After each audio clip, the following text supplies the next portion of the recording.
আজিকপুৰৰ মুখ্যমন্ত্ৰী শ্ৰীযুত মমিন পাগলাৰ ওচৰত কিছুমান দুখীয়া মহিলা মানুহে আবেদন জনাইছে যে মহিলাৰ গৰ্ভত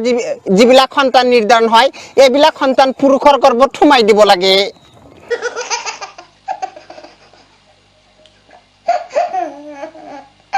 বাপে বলছে মরিচ খেত ফুলাই বলছে জিরা জিরা খেতের বেড়ে বাজে কাপড় গেছে সিরা তাই যদি বের বুদ্ধুর কাছে মরা বাসার ওষুধ আছে কল গাছতে নিয়ে বেছে এটা আমার আলাপ না এটা আমার বাসা পূর্ণিমার আলাপ না বক্তের আলাপ কুত্তাই খের খেতেছে বহানে বুক বুক করতেছে দেয়ারিস কারবাং গাইজ ভেরি ফেমাস টুইন বয়স অ্যান্ড গার্ল বাইতেছে চোর খাতা গুছিয়ে দিলাম দৌড় চোর যায় উত্তর দিকে আমি যাই দক্ষিণ দিকে দৌড় পারতে পারতে পারতে পারতে সামনে পেলাম নদী নদী পেঁয়াজ দিয়ে নিংটির তলদা দিলাম হাতার হাতার পারতে পারতে পারতে পারতে পাইলাম পার পার ফেলে দাঁড়িয়ে ফেলে চাই দিই দুইটা টেংরি মাছ আছে বাইতে দেখলাম যে পোলাহান দুইটা বত্তা কর টেংরি মাছ রেখে বের দেয়।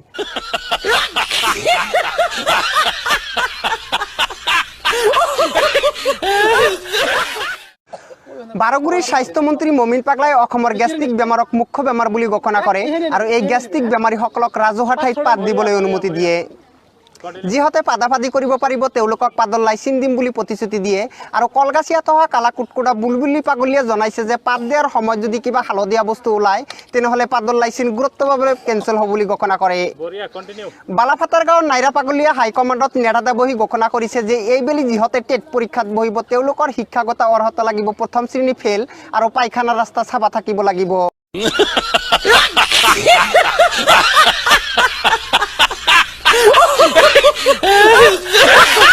বাৰগুৰিৰ স্বাস্থ্যমন্ত্ৰী মমিন পাগলাই অসমৰ গ্যাস্ট্ৰিক বেমাৰক মুখ্য বেমাৰ বুলি ঘোষণা কৰে আৰু এই গ্যাস্ট্ৰিক বেমাৰীসকলক ৰাজহুৱা ঠাইত পাত দিবলৈ অনুমতি দিয়ে।